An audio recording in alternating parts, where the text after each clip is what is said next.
This is Home Games. That is Steve Milton, the award-winning columnist for the Hamilton Spectator down at the far end. That is Bubba O'Neill, the award-winning broadcaster from CHCH. That is Rick Zamperin, the award-winning host of Good Morning Hamilton on 900 CHML, as well as the fifth quarter on 900 CHML. After those are fake awards, by the way, up there. And this is Scott Radley. I'm Scott Radley of the Hamilton Spectator and 900 CHML, and someday I'll win an award too, and then I can put that beside my name. Oh yeah, Ontario. Well, I'll tell people you've won several Ontario writing awards. He won't say that, but yeah. That was when they were etched in stone tablets. It's been a while. That's right. Rick, let me ask you a very straightforward question. Yeah. And we've now seen the Ticats fall below 500, lose 2 games in a row on the last play of the game, but look like they should have won those games. Are the Hamilton TigerCats a good team? Well, it depends on what your definition of good is. If your definition of good is an above 500 team, they're not there because, they're coming off their bye week now, 4-5. As you mentioned, 2 absolute gut-wrenching losses against 2 divisional opponents in Montreal and Toronto, where they blow double-digit fourth-quarter leads and lose in overtime and on a last-second field goal.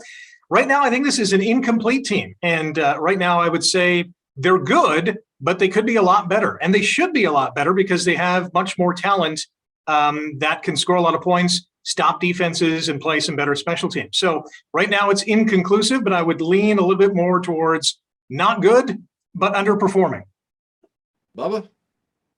Underperforming is a great word to really explain what's been going on in Hamilton with the TigerCats. And I know that there's really the word of injuries. They have been banged up on both sides of the ball. And of course, at the most important position, there's a quarterback issue that, they've won 2 games with their backup, with their third string quarterback. And that has been a revelation in itself. And I think that right now they're at a crossroads. This could be the most important bye week that this team has had in maybe the last 5 years, in which I believe a decision on a quarterback has to be made. It is clear to me that both quarterbacks are going to be healthy come time the field next week against the Ottawa Red Blacks, and a quarterback selection has to be made, and you got to run with it. And then we will find out what kind of team this is, because this is the East. They can still make the playoffs, and then once they make the playoffs, who knows what can happen. They will still make the playoffs. They got to finish first or second. No team has advanced from the East to the Grey Cup, finishing third in 51 years. So you got to have a home game there. It's almost. I mean, I know Winnipeg didn't, but in the West they did a little more. This is not a good team right now for the reasons that I'd say it's fairly strong into that way, because you can't lose the kind of games they've been losing. Those are the kind of games they won in 2019. Now the key play people on that team, right from May, have been reminding us to keep people being the head coach, quarterback, and some of the very veteran people like Jagger Davis have said from the start, this is not 2019, and you can see that. You can see that this may have affected people, but they're running out of real estate here, and they've got to put things together. They've got to get that quarterback situation settled, but you can't tell till you see if Dane Evans is ready to go. Each of them have a deficiency right now at quarterback, and that's why they're not. Each quarterback has a deficiency right now, and together they're okay. But you got to be on the right person at the right time. But don't forget, Masoli put together how many yards of offense? 470 yards, and still lost. That's the issue. That's why I say they're not a score. team. How many points did they score? That's my point. That's the problem. That they're not making the big play at the right moment, which makes them not a good team. And see what fans I think are saying, and what you're hearing is, yeah, you know what, they lost, but just wait, Dane Evans will be back. Dane Evans has somehow become the Tom Brady, apparently, of Hamilton, that when Dane Evans comes back, all is going to be well again. Look, Dane Evans is a good quarterback, and he's won. He has become the guy who has won for this team, and he may be the guy that turns everything around, and it may all be rainbows and smiles and chuckles and flying unicorns when he returns. I don't know. But boy, at this point, the question is, are they a good team? If your main point is we need Dane Evans in order to have a chance, you're not a good team. Not that Dane Evans isn't a good quarterback, but if you're relying so heavily on the return, or Brandon Banks, and both are big losses, but boy, if everything is hanging on the return of a couple players, you're not a good team.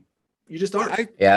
I think the defense is a good defense. It is a good that defense. at times is on the field too much because of the inconsistencies, too many 2-and-outs. They haven't been a big turnover team, this Ticat team. They just can't seem to get in a rhythm on offense. And, you guys know this. I'm a Masoli guy. But for some reason, when Dane Evans is in there, there's a spark. For some reason, they seem to be able to drive the ball more, less 2-and-outs. And at this point, I think Dane Evans, who looks pretty healthy to me, Steve, you're at every single practice. He's throwing the ball, looking to be pretty effective to me. And Masoli looks good. Masoli looks good in practice too, and he had some very fine moments in the last game. Yep. Not consistent enough. He's 0-4 as the starter of this team right now. I agree. And Evans had some issues. He didn't play that well. Dane will tell you, he was a big part of the 2-and-outs. He might have had percentage-wise more 2-and-outs than Masoli this year, percentage-wise of the plays that he's played. Rick, how much do you put on the fact that Masoli missed a year, most of the year with an injury, and then missed last year? Is that still an excuse that can hold water that he's not playing as well, that he hasn't had a lot of playing time? Or are we now, after the number of games he's had this year in practices, should we be past that? I think the bigger factor is, I think that's a factor to a point, but I mean, we're in game 9 now. He's played, 4 or 5, a handful of them. At the end of the day, he's a pro football player. He's been doing this his whole life. I don't think there's any rust anymore. I think the bigger issue is the inconsistency of some of the guys around him, whether it's the offensive line, which was horrible in the first 2 games, guys in and out of the lineup, and he's not able to get that cohesion with guys like Brandon Banks. He's got a good connection already with Braylon Addison. We've seen that over the last couple of starts, but not having a consistent bruising running game, I think has hurt this team and will continue to do so in the months ahead, especially as it gets colder, windier, the elements start to come into play. I think the rust factor is gone. I think it's more the cohesion as the whole unit getting together. We haven't seen this team, even with Dane Evans at quarterback, play a complete game top to bottom in all 3 phases, especially in offense. So listen, when Dane gets back, he's the best of the 3 options.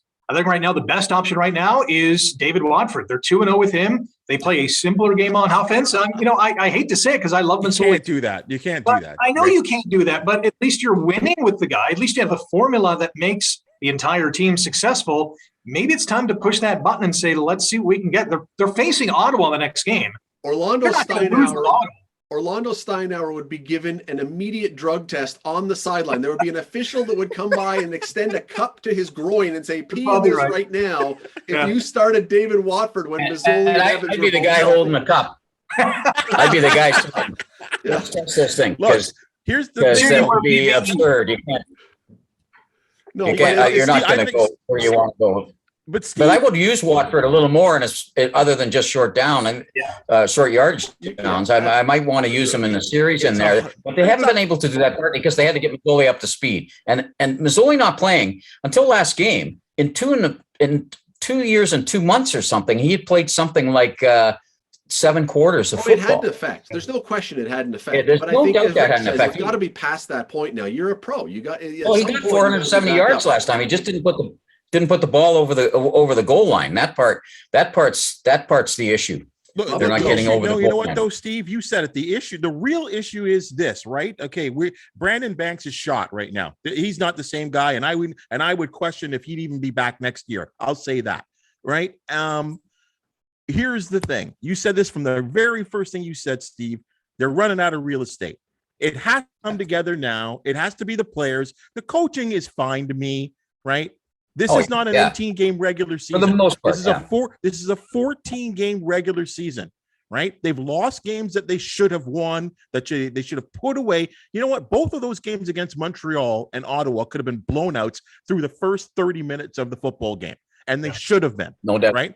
And they are running out of time. And now they have the benefit, or what should be the benefit, of a lot of home games down the stretch. They must take advantage. They just blew 2 of them.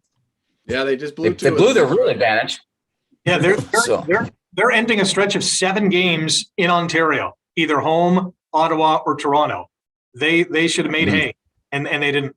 Yeah, they didn't. If you know what, we want to hear from you about what you think about whether the Ticats are a good team. You can comment here, or here's another idea too. After every Ticat game on 900 CHML, Rick hosts a show called The Fifth Quarter. You can call in. It doesn't even matter your state of sobriety. It's okay. Rick will talk to you about your Ticat thoughts, and he'll do it every time. And believe me, There are lots of people that have lots of thoughts. Hold on a second. What about the Tiger Cats Bradley, Audio Network? What about the Tiger Cats Audio Network here? And the Ticats Audio Network as well, if you want to do that one. Absolutely. Bubba, just saying. Make your pitch. Bubba, where can people do that? Ticats.ca. Rick, you know. Ticats.ca. Just saying. There's lots of places. And if you still want to have more places, Steve Milton is usually wandering around Tim Hortons Field after a game. Just stop him and scream at him for whatever you think about the Ticats. You know, it works, whatever you want to do. And our Twitter handles are going to be up next. You can tell us that too. We'd love to know emails. I don't answer tweets, and I'll talk to you in person. So there you go. Let us know. Thanks for watching.